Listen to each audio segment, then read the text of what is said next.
Jara Malulu TV en kine makare wadwago mbaka chiel kachiel chenro mar Kuku mar Wach. Antiere kaindi kod jako mar Jubilee gwenge geki mag Nyanza.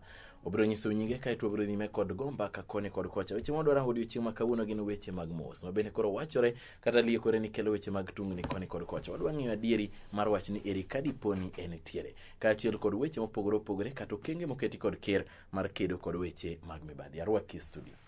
Erokamano kuom chopo odiochieng' ma kawuono mos oganda. Oganda amoso no ya uru ani luano Odhiambo Liete ana jakoma Jubilee Nyanza. Erokamano nya Odhiambo Liete jakoma Jubilee Nyanza kaindi. Mae ndiye kama wadwago e mbaka kama kore mako mar Jubilee nieri. Nyiswa odiochieng' ma kawuono ni to aneno ka obok ndiko kata ute fwambo wacho ni chalni Jubilee sani koro bet ok yot. Bende en mana wach en propaganda kose en wach medieri. Kalure kod weche mag muso no beti. Mos mano bete Jeff ok wadagi ni mos ber. To ing'eni Jubilee ok no biro ni nikech en Jubilee en party achiel. One affiliates nikech nitie URP nitie gitiene. To kata ka ne wagolo URP mwakelo chama miluongo ni Jubilee. Ok onyiso ni ng'at ka ng'ato onge menge. Ng'at ka ng'ato nigi menge. To kata ka nitie wrangles e Jubilee ok nyal bedo ne wach lwedo mar handshake. Mano nyalo mana bedo mana mar internal mekwa. Omiyo mano ok nyal kete ni aidha ni handshake ni emokelo wrangles mar Jubilee. Mano onego wakete tenge matin. Yes. Takama miyo jotelo mag samoro wacho ni ka giwuoyo to giwacho ni mos mano bede kind migosi Uhuru kod Kenya Uhuru kod migosi Odinga giwacho ni moko na wacho kata ni huyu mzee nyalo kelo nwa problem e Jubilee kaindi. Isewinjo ka jotelo mag ogolo ywak mari. Adieri mar wach to nitie kosen mana wach me wacha wach. Ing'eni ahinya Jeff kuom adiera kuom jopiny. Handshake mar jakom go Uhuru Kenyatta kwadagi. Was support fully. But remember again, jakom nigi life history. Kuom wach handshake ikelo ji kumoro achiel. Iparo ka former president Moi no dhi dala. Nobiro maka kineno ni. Omiyo ok en gima wanyalo wacho ni no yot ahinya. Onyalo bedo mayot to onyalo bedo mapek. But again, kwa duoge adiera, handshake mar jakom gi Uhuru Kenyatta. Ne en handshake makelo jo Kenya kumoro achiel. Dog adier. To ka no kelo jo Kenya kumoro achiel. Ang'o miyo koro okawe makoro obedo ka gima koro en personal ka between Uhuru Kenyatta gi jakom. Let us be honest there. Nikech ing'eni ken handshake mar kelo kwe piny. Definitely nyaka wadhi wa mos nyaka joma ni oko donge. Mano nonego ne kata William Ruto dhi ne William Ruto munyise ni bwana nyocha wan gi jatendi to wuoyo kama in be nikech in system mar jatendi adwa ni walos penyo bed kama. Kalonzo gere ne ka. Mudavadi gere ne ka. Jogi to ne kanye. Atodong Ruto no semoso chieng' mane nitiere breakfast. You know breakfast that was mano ne gima no chan gi jobunge. Ok inyala hijack activities mar jomoko ni kore ka koro wadwa chako gimari kanyo. Mano opogore malich. Nikech mane gina Rambe House ne onge lemo. To gadier? Mano adier. No dhi kuno modhi oneno Uhuru. Ne onge lemo, ne onge invitation, ni wan gi dina kata wan gi sapa. Wadwa timo. Wadwa ni mondo koro wakaw handshake nege ka. Koro kamano be kaka doteme instead ni koro kuma ji odhi lemo macha od Nyasaye ma ji no dhi lamo Nyasaye kata ka neno hotel ji no tero lembgi kuom Nyasaye. Mano pogore malich gi siasa mondo kwago. Omineno ka onego beni ne ochako wuok to dhi kendo ir jalup ker to bedo godo piny. Obed kor gi piny, obed gi Mudavadi piny, obed gi Kalonzo piny, obed gi Bwana Cha piny, at least mondo ji one. Nikech ka koro isea ka Uhuru, iringo ka Moi, iya ka Moi, iringo ka Kibaki, to kendo kudhi ka Kibaki, kendo wachen waes yudo uma ka Kibaki. Ok samoro no odwa ni mondo mi omos mana jok mosebedo jotend piny owacho. Ema odwa ni mondo mi omosi. Jeff, jogete jopiny moyiero. Kata Ruto jopiny mano yiero. Iwinja? To Ruto no nowe Ruto no ka en minister kano riembe tich. Sani Ruto ne deputy president mar Republic of Kenya. Mano ko geno ni ng'ani biro bedo kuma diera. Koro kwa wacho ni idwa muso jotelo gi, ma be jatelo. Yes.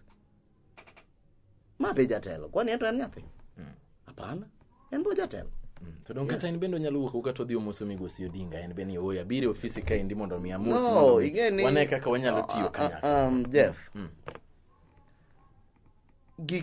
gimoro ka gimoro nigi chakone gine mane gichake onego gitieke yes onego gitieke yes. Koro unu feel ni ka mos norumo gi Kenyatta ka indi to oken mos ma genuine nikech mokwongo na penji kata ka ne studio ka ken mos ma genuine pare ni gik manotimore e Kisumu ka wan kaka jo-Jubilee an ja-Jubilee ne wakadho kuom gik mang'eny malich manotimore ka ne en wach mar handshake mar kelo peace no kuom de peace no koro sechopo nyaka piny kuma wantiere ni iwinjo to ka koro ne en mana margi mar telo kuno gi ng'iyo ni koro ni wadwa ng'ado ng'ane mondo wadonji mano ok peace nitiere wach mar ng'eto bende iye kanyo lazima ma politics yes mar 2022 ma politics yes koro mai manyalo bedo ni kelo ywak nikech jok ma ywak ahinya faction maduong' ma ywak gin jok motenore kod William Ruto ang'o ma uchich ni nyalo betie kare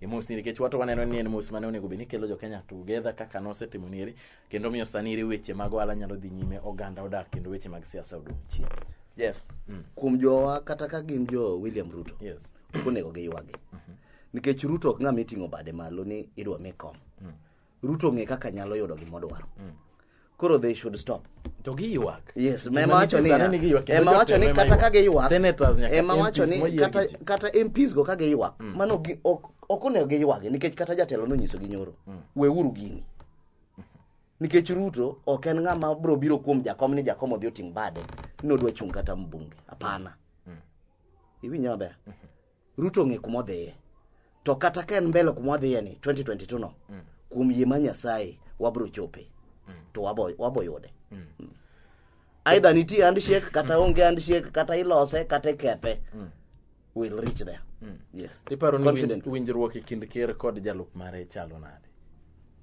they are friends they are buddies and it's good yes kodion magi ber an pok aneno gima rach kod and Murkomen awinjo kowacho ni chal ka gima nitiere ka gima chal ni ng'ikruok moro bet gima rach en so mano mana gima giparo mano ing'e ni ng'at ka ng'ato nigi paro ne to an be paro na nyalo bedo mopogore gi mar other leaders mane Jubilee to an kuoma gima rach ni mana neno karach ka Uhuru Kenyatta nyalo luongo jalopne ni manga marundore abo dong wacho ne utanga ber ujo matanga yes ing'e ni as a leader nyaki bede gi luor kata ka gin joma tendo lakini luoro no beber be iwinjo ga pile ka nyiso ga jika ni we uru wabed gi luor kaka joma dongo kendo jotelo yes so that respect should be there tiparo ni wach mano wacho ni anatanga ni en nitiere meaning mare ma hidden koso ne wacha Jeff ing'e ni ng'ato ok nyal bokore ni koro anyalo nyisi ni Jeff nikech ang'e ni pile iwuok ka seche moko itimo gik moko kare adek tabok na ni Jeff ang'o mirundori arunda e gweng nyaka be ni nitie gima winjo ma wang'o ya maneno ni kirundori e gweng kama nitie gima idwa ketho yes nikitanga yes nikech tanga no emomiyo be Uhuru Kenyatta bedo president kuom William Ruto kutanga Maruto tanga ni iwinja to samoro ne ker dwa nyise ni sani koro ok en sa siasa obedie mos mondo deliver promises ma Ruto ok go siasa let us agree on this to kendo ing'e ni un jo media be umuketho gini nikech uluoyo sukari ukete chumbi kuom gik maonge ato Odhiambo an be nawacho kutanga donge ing'e ni kata ni winje do jatende ano kadagi kata kana wan wapenja nikech ne wawinje kaka iwinje onge sukari mwamedo kaje no ing'e ni nyaka wabede kata ka en adie ni kutanga ing'e ni kata ka jakom no jatendwa no wacho kutanga yes ing'e ni okonego be ni koro wadwa ywaya ahinya mwakele ka gimoro ni nitie gimoro maduong' ahinya matimore iwinjo maybe it was in a light note iwinjo to paro mar japiny opogore kaka iparo gi kaka paro opogore lakini ing'e ni kendo gima rach e Kenya wakai jo media kwanyo gik moko very fast to sama gikwanye ni ginyalo kiko kata gik mapok ni winjo mi winj ni to gigo wuok kanyo ato dong samoro ko wakwanyo to wawe moko to dhaw koro dwane wakwanya duto ing'e ni ber ku kwanyo gik ma ung'e ni gin genuine lakini some of them are propaganda yes let us agree on that. Yes. Waduoge thuolo mar ariyo wan Odhiambo Liete kapod waduogo achiel kachiel wane Wach. Mero mar kutanga kata sani ka ineno social media teno ka tiere jok maluongore ni team tanga itemo range ni to team tanga ni ritiende en nang'o. Ma Indian Kuku mar Wach kwa Mbaka kod Odhiambo Liete jakom mar Jubilee Party Nyanza region.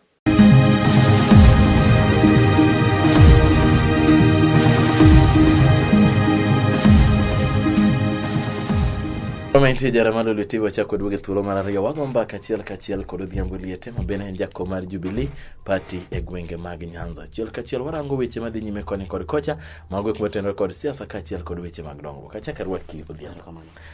Jakom mar Jubilee Party Nyanza nyisa ni to siasa no paro ni waweyo mondo mikoro waket tenge nyaka higa mar 2022 kata 2021 to nenore ni siasa osemoko. To siasa mosemoko en mar 2022. Maindi en adieri koso ang'o matimore. Kech sani onego beni kaka nochiko jopiny koro u deliver promises manochiko. Ano kane kumego e siasa. Nikech gima naneno sani kaka Jubilee. Yes. Aneno ka watiyo tich mane wachiko jopiny. To hapa ni kum jotelo ariyo gi kuma gebe. Yeah. Gebe mana deliver gik mane gichiko jopiny. Ken loso ndara, ken yawo ndara, ken ng'iyo ni jowa bro yudo nadi siptande mabecho, jowa bro yudo pi nadi, mane gima neno. Yes. Koro moro ni wago siasa no. An siasa no kaneno. Nikech ndalo mar siasa dhi biro. But for me, what I know ni one focused ne agenda for. Yes. To sani makoro jo siasa moloyo mawuok Central Region moko wacho ni gibro miyo Ruto kura marirom 1.5 moko kwedo ni ginok ok nyala senggi ni gidhi bedo koch ng'ato idwa miye Peter Kenneth ti wacho ni siasa ok gore kare maindi ena ing'eni Jeff poki winyo ni William Ruto ochung' wacho ni koro adwa no miya kom mar 2022. To ko wacho kuma ji ni iwacho kuma entie. Ing'eni mago jogo ka wacho mago mano paro mar dhano. To dhano nigi haki. Kendo e katiba mwango ng'at ka ng'ato nigi right. To kinyal kwero ng'ato ni kiki wuo. Yes. Obro wuoyo. Ting'eni Jeff kata ka luonge komoro. Yeah. Kata kwa dhi kodi arambe. Ing'eni gimembo wacho ok ni ane manyisi. Akia gimibro nyiso jopiny. Samwana arambe nikech biro konyo. Donga dier. To an ka chung kaka ng'ama no luongi ko ka chomo gimiwacho no. Then mana onge mano gimakia. Yes. Te paro nade siasa ka indi nitiere singo mabende osekethi samoro kata kweth mobalo gi piny owacho migosi Odinga jomoko mane gin godo bende samoro nosechani oyo in mawinjore kama indi to kitimo kama. Ok ang'eyo ni to iparo nade uno kaka jo Jubilee nikech gima wawinjo kata mwane wawinjo kanitiene ni winjruok ne nitiere kind Uhuru kod Ruto ne Uhuru koro biro dwoko lwete kochopo 2022. Iparo ni wach ni ribende biro temore koso idwa wacho ni mabo weyo nyaka chieng' no kochopo Kuku biro losie. Jeff gima nyalo nyisi adiera nikech an nawuok e URP. Yeah. Ini ni URP. And I'm one of those people. Mano sign memorandum of understanding marwa kawa ne office wa Lavington. Kawa dhi Jivanji Garden mondo wariwre gi TNA. As the chairman that time. Kata ka gino ne nitie kata ka ne onge. Ruto ken ng'ama ochuno ni nyaka ng'ato miye backup. Ruto nigi yore ge monyalo yudo gino.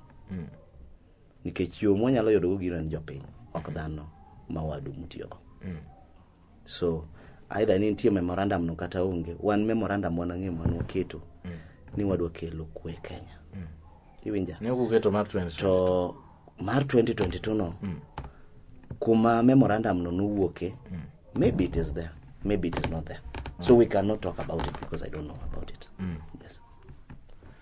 Tiparo nade biro ma isetamori Wach biro mar Raila mabende koro riwre kod nieri ka otwenore kod Wach handshake. Paro ni omiyo upper hand weche mondo mi deliver promises ne oganda koso o strengthen leadership mar koso. Onge strengthen majakomo o strengthen go Jubilee. The only gimotemo okilo ni japeny ma piny chasani nyalo timo wande moyud gimoro modhi go e ode. Nikech gima nodwaro kwe. And mostly ni neno the especially Nyanza region ne onge kwe. Iwinja? Gimotemo en kelo kwe mondo ji oti. mondo walo dhi mbele. Lakini gimoro ni jakomo biro strengthen Jubilee. Obo strengthen Jubilee to gin gi NASA. Dong NASA otamogi. Otamogi nikech NASA to sebarore. Ok sani koro NASA no ket tenge nikech siasa rum. No, kata ka siasa no ket tenge. To party ni mobiri momi presidential momi nyaka upper hand ni koro ina president. Mai iduogo idhe mi chopo kumi chope mi tere handshake mi wejogi kocha. Koro mano surely. Koro kanye kanan. To wegi nade dong ODM mano Raila no chungi ODM. NASA chane en riwruok. Koro kiwinji iwacho maber ni Raila no chungi ODM. Kata ining'eyo ni no dhi e ballot gi ODM. To koro ka no dhi e ballot gi ODM. Kane wadhi e yiero ni ne wadhi yiero kane dhi maber ni nano ni en NASA. Riwruok mar NASA to party to ne en ODM. Koro jogi kano biro kumoro achiel ne gibiro ni mondo giti kumoro achiel. Dong adier? To ka ji tiyo kumoro achiel Jeff. Nyaka ji makre nyaka tung. Dong adier? To koro mari ni miduogo iwe ji ndara. Mama. Atudong ne gidhi ochalo jadwar. Jadwar kosedhi manyo leo ringo. Mano koro tiyo gi ng'ato marach. Ka leo ringo nu. No Jeff. Ng'amo golie chuodho kiwe. Yes. Ng'amo golie chuodho momi support ne kuma idware no. Ok nyalo we. Wegi nade. Raila wegi nade. Inokine. Nyisa. Mialer. You see now. Wetangula ne ma minority leader. En senator ma Bungoma. Kata ka ne onge members. Ok no chuno ni nyaka jo ODM odhi oluore ma ogole kom. That is not the right way to work with other people. Yes. Are you together? And those are mago syndicates manyiso ni onge gi maber makoro ni kae. And even now inge maber ni Wetangula, Mudavadi, joge loso coalition mamari. Makoro giwuok e affiliate mar NASA. Koro in wangi bi los Jubilee ka no se lose. Ok lose maricha. Yes. Kore no ka onge okomio. No. Olos maricha mondi. Odhi olos at least oneni gik matimore mokwonge Luo Nyanza. Leadership mar Luo Nyanza. Chalo nadi eko bio chak nyisowa kaka inyalo los Jubilee. Ato mar Luo Nyanza donge kobire to un be mochako wacho. No, we can owene joluo Jeff, onge gimoro ni joluo wacho ni owene joluo yier jotelo nikech ene motingo bede MPs gi MCAs te mantie Luo Nyanza nyaka governors. Iwinjo? Onge jaluo kae manyalo dhigo kura ka jakomo ko wacho ni mina uru Odhiambo. Let us be honest. Joluo mana kura. So instead bire Jubilee nyisowa ni idwa losonwa mokwongo chaknwa ni pesa malale gweng mar Nyanza gi governors gi MCAs gi MPs pesa no dhi kanye kawuona wuok seme kanye kal onge ndara koro ini bo nyiso wa Jubilee tito dala koni to gik moko kethore tin be mimiyo wa joge we ongi mar dala ni mondi koro handshake no kano dhi maber notimo maber handshake mar Uhuru Kenyatta no do ka Uhuru Kenyatta no koro kar mondo luore gi wa Jubilee ni akia ni Ruto timango oaye mago do mako no Uhuru Kenyatta no obigo Kisumu ka kata mane gwenge wa mar Luo Nyanza onyise ni bwana koro wan kodi yauna Kikomi ni yauna ma adwan mondo jogo yud tich iwinjo los na ndichegi tok ni handshake ni wan serikal no oksamoro mago chien no wang'eyo ni to ibitemgi karamo Odhiambo nyisa ni to wach lifestyle audit ni eri en which hand kusen gimi dwa tim kare mondo mi oneni to jo Kenya bende joma tiyo ne piny owacho nitiere kod mwandu ma gideserve bedo godo koso nitiere mwandu mokwal nikech awinjo ka weche wachore koni kod kocha kiwache lifestyle audit to jomoko ne mana ni nitiere community ma bedo targeted kata jok moko nitie ma ochime gi wachno iparo nade lifestyle audit ber yes ber I support it en gima ber lakini gichake stage moko ber moko ber na nikech kuma wachomo ni wachomo about development ma jopiny especially ka jo Kenya nomiyowa kura tarik 26 yes ne wachiko jo Kenya ni wadhi tiyo negi to nok wachiko jo Kenya ni kwadonjo wadwa chako ringo ng'iyo ni Jeff ni gang'o ng'ane ni gang'o iwinja to den wach man lifestyle audit gini do tem kata kapok wadonje e power iwinja ma each and every candidate nonego be ni nyalo declare wealth ne di audit mare kapok odhi e debe iwinja mondo jo Kenya ng'e maber ni ng'ane kata ka koro donje debe mae gima wang'e ni en go ma kata ko yaw file ne ibo wachni adiera ma in go ma to ni onge go koro inyalo pay ni to kanwa mi gini ka ma to ni onge go ma to ni go to at this stage okane ka en gima donjo yes atodong jatendu maduong' ma oparo ni opare too late ber to ber okay doge member yes opare too late to gimodwa okinyal kadhori gi mebadhi to Waiguru oting'o pesa modhigo masani governor mogero nyaka ute Nairobi mago gik moko inyal nyiso. Yes, that is something you cannot tell us nikech kinyiso wani about corruption otimore ka koro wane e tam mokwongo mar Jubilee momiyo tich matek malich donje serikal makoro wadonje sani ni iwinjo koro kinyal nyiso wasani ni koro wachako lifestyle audit how okurano time how mokwongo procedure midwa tim go lifestyle audit in a section mane mar constitution no we are ready for it fine constitution nitie section mane mawacho about lifestyle audit yes is it there is it there nakobedi cheke kurwa we mondo gimoro time check ma waketo go e piny nikech Kenya nigi constitution manyien let us follow the constitution fine let us do it but let us do it a frame mar constitution nigini constitution jo Kenya nokadho mae gima watimo iwacho ni donje Jubilee kiwuoke faction mar URP yes erokamano agoni erokamano Odhiambo Liete thank you jopo studio odiochieng' kawuono pachako rad kendo maindi ni Kuku mar Wach Odhiambo Mbaka kod jakom mar Jubilee Nyanza region Ritu Masara